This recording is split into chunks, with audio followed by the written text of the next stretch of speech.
नमस्कार, मैं हूं चित्रा त्रिपाठी। शाम के 5 बजने वाले हैं। एबीपी न्यूज पर वक्त है सबसे बड़े डिबेट शो महादंगल का। बिहार में चुनाव नजदीक आने के साथ ही वक्फ कानून को लेकर राजनीतिक लड़ाई एक बार फिर तेज हो गई है। पटना में कल मुस्लिम संगठनों ने वक्फ बचाओ संविधान बचाओ रैली आयोजित की, जिसमें बड़ी संख्या में राजनीतिक पार्टियों के नेता भी मौजूद रहे।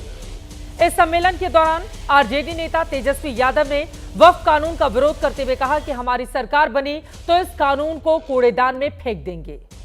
वो कानून जिसे संसद के दोनों सदनों में लगभग 24 घंटे की बहस के बाद पास किया गया था और जिसे रद्द करने का अधिकार किसी राज्य की सरकार के पास है ही नहीं।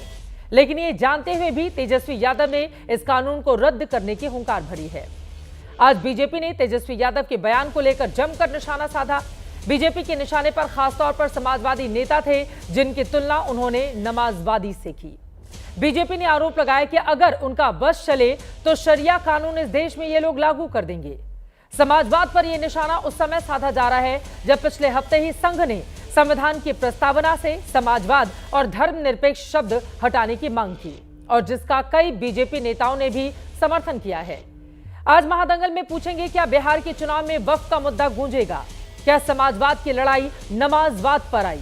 क्या समाजवादी नेताओं को नमाजवादी बताकर बीजेपी की नजर बिहार के 82% हिंदू वोटरों पर है? सवाल यह भी है कि वक्फ कानून को कूड़ेदान में फेंकने की बात कहकर तेजस्वी यादव मुस्लिम वोटरों की गोलबंदी में जुटे हुए हैं। कई ऐसे मुद्दे हैं जिसको लेकर करेंगे बड़ी चर्चा, लेकिन बहस की शुरुआत के पहले वार पलटवार सुनिए।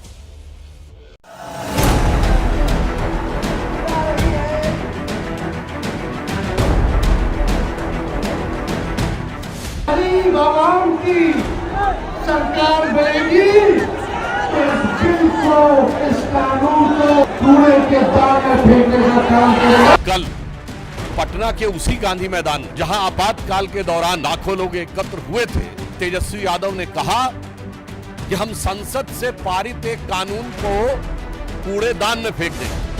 पार्लियामेंट में पास किए गए कानून पार्लियामेंट के जरिए रद्द भी किए जाते हैं। अगर सुधांशु जी को ये नहीं पता है तो पार्लियामेंट में पिछले 2-3 साल से कर क्या रहे हैं हमें नहीं मालूम। ये बाबा साहब के संविधान का मजाक उड़ाकर उसे मौलवी स्क्रिप्ट में बदलना चाहते हैं। फिर ये किसके साथ खड़े हैं? जो ट्रिपल तलाक के साथ खड़ा है, जो सरपंच से जुदा के साथ खड़ा है, और आज के ये राजद और समाजवादी पार्टी जैसे दल नमाजवाद के पक्ष में जाकर खड़े हो गए। जानते नहीं है सुधांशु जी, व्हाट्सएप वाले ज्ञानी है। फार्म लॉ कहां से पास हुआ था जी?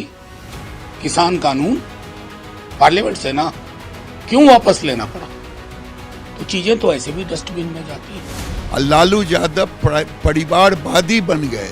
अब बेटा परिवारवादी से और नवाजवादी अपने को घोषित कर लिए। न इनकी सरकार बनेगी न ये शरिया कानून नवाजवादी लाएंगे। आरएसएस के शीर्ष नेता दत्तात्रेय जी ने हमला किया, धनखड़ जी ने हमला किया, शिवराज जी ने हमला किया। क्या आप समाजवाद सेकुलरिज्म का जो शब्द है आप उसे बेसिक प्रेम्बल से निकालेंगे?